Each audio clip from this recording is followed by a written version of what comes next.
Did you hear about the new 11900K? I mean, it's going to be terrible. It only has 8 cores. And what happened to the 10 cores? I mean, I don't even know how it's going to do in gaming. While AMD has 16 cores, which is definitely how many you need in gaming, what are we going to do now? Just still buy AMD? I mean, Intel is dead. I do agree. The 11900K may not be perfect. I mean, the 10900K will probably still beat it. But no matter what happens, it's still going to beat your AMD CPU.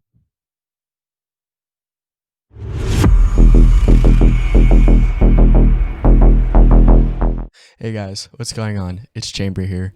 Welcome back to another YouTube video. I kind of hope you enjoyed that intro there. So I'm guessing you've probably heard Intel announced or teased the new 11900K. I think it's going to be interesting. I'm more interested in like motherboards and stuff. I haven't even told anyone about this on YouTube yet. Upgrade to a new system. I now have a 10850K in my system. I have 32 gigs of RAM. Still have a 1070 because I'm waiting for a 3080, 3080 Ti, 3090, a GPU. That's a worthy upgrade really for me and not gonna bottleneck the rest of my system. So, we got a little rendering. This is ugly. So let's just get into it. There's all these different things.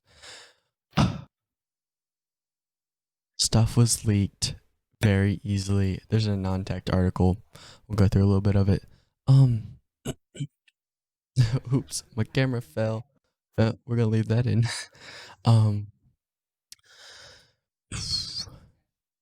It's no longer gonna be Skylake, PogChamp. Anyways, that's kind of funny though. No more Skylake.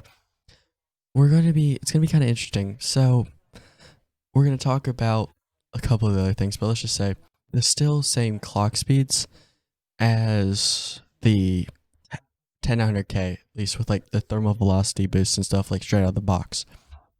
Obviously, that might be different. Overclocking might be a little different. I still think it's gonna be very good, but faster memory up to 3200 megahertz.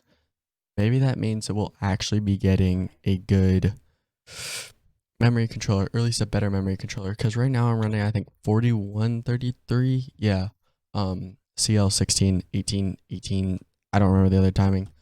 My T-Res, but it's very interesting. I think that AVX 512. I guess if you're doing like non-gaming, this is a big deal. It doesn't matter for me. The 500 chipset, the 8 DMI lanes instead of I think 4. And I think they're also different. They're the faster standard. It's gonna be a big deal. So you're gonna get faster connections to the CPU, maybe lower latency. So that's actually gonna be like an increase. For PCI Gen 4 lanes. So if you have a Gen 4 motherboard already, I think Gigabyte, the Aorus Master is Gen 4 capable. A couple of other ones are. I don't really care because Gen 4 doesn't really matter even for like a 3090 or even a 3090. That's the only fastest graphics card that could like somehow do it. The only thing really is some storage, but you're not really going to actually notice a noticeable difference unless all you do is run Crystal Disk Mark all day. But don't run Crystal Disk Mark all day. So standard 3200, I think the max on an i9 last generation was 2933. So you're getting a good game. So you also get 3.2 Gen 2 by 2. I hate the USB standards, but anyways. Motherboard support. Common Link supports all the H stuff and Z590. You don't get support on B460 or H410. That makes sense. I mean, I wouldn't really want to be on it. We're going to get really into this. So 50% better graphics performance. I don't know anyone who has an i9 and like uses the GPU, the iGPU, unless you're like flashing a GPU BIOS or something. You don't use it. And if you are using it for gaming, then you should have just bought a cheaper CPU and got a better graphics card. That's just my performance. 19% IPC improvement. I'm going to talk about that a little bit later. I have a theory about this, but I got this picture actually. Enhanced. That doesn't matter. Backwards compatible 4000. This is the same slide we actually saw. Oh, is this one? Sorry. It's a little blurry. I can so we have PCIe Gen 4. That would be nice just for future-proofness. Cyberpress Cove core. So these are technically the 10 nanometer node backported to 14 nanometer. They couldn't actually fit 10 cores on here. I'm fine with that. Obviously, they're still going to sell a 10100K. I think Intel has confirmed that they are going to be supporting a 10. They're still going to be selling them. They're not going to like stop producing them, which I think is going to be very good for people who need those high core counts, those fast speeds. Maybe you're a Warzone player. So, okay. And more CPU lanes. That's obviously cool. I think the first PCI Express slot and the first NVMe slot, I know the first NVMe slot, I'm pretty sure I saw that on Moore's Law is Dead, is the only one that actually supports Gen 4. All the other ones, you can fill them in 980s. They're only going to be Gen 3, which kind of sucks, but oh well. I want to show you this stuff. So they're only showing 8 to 2%. Now before they've been like 15% improvement, and then it's like matches it. Like, who cares? So 1080p high settings. I still don't believe in the fact that you should be using high, ultra, all that stuff on your benchmarks for CPU. CPU's all low settings. So, you know, who cares? They tested over a 5900X. Maybe that means that's the pricing they're going for. Even though I think they should be going to the pricing against a 5800X and then just destroy the 5900X and be like, oops, sorry AMD. But I like their stuff. They use a Z490 Godlike. I don't really care about the motherboard. They all basically perform the same stock. Multi-core enhancement, it's disabled. They use the exact same, they use the exact same drives. 3200 megahertz of RAM, 4x8, so dual rank. That's a big deal, actually. Dual rank does affect your CPU and your gaming speed. They have all the power limits intact on both of them.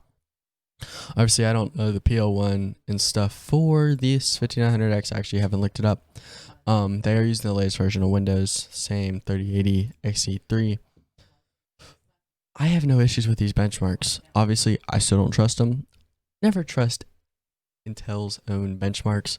Just trust your Gamers Nexus, your Linus, your whoever else you may watch. But now I think we're going to talk about the IPC improvements. So DaVinci here. Anyways, so let's just say that we have a 10900K. And you have 1, 2, 3, 4, 5, 7, 8, 9, 10. So apparently you're losing. So let's do minus 19%. Okay. So, you know, yeah, you're losing that. But then with the 11900K, you have 8 CPU cores. We're going this way. So with this, you have plus 19%, but you also subtract 20%. And then you still have, we're going to flip. No, minus 20%. Ah, there you go. Does that mean that this is either going to match? So no matter what, oh, we're pulling out Notepad. So here's my opinion. 10, 9, wait, view, font. Oh, that's so crazy. 10, 900K will match 11, 900K. I'm going to say a 1 to 6% difference. Obviously, wait for the benchmarks. I'm not going to say the real selling points. And this is what we don't know. Price versus 10, 900K. 10, 50K. That's what I have, actually. That's the better value. You're like spending 30% less and getting the same performance, basically. Overclocking.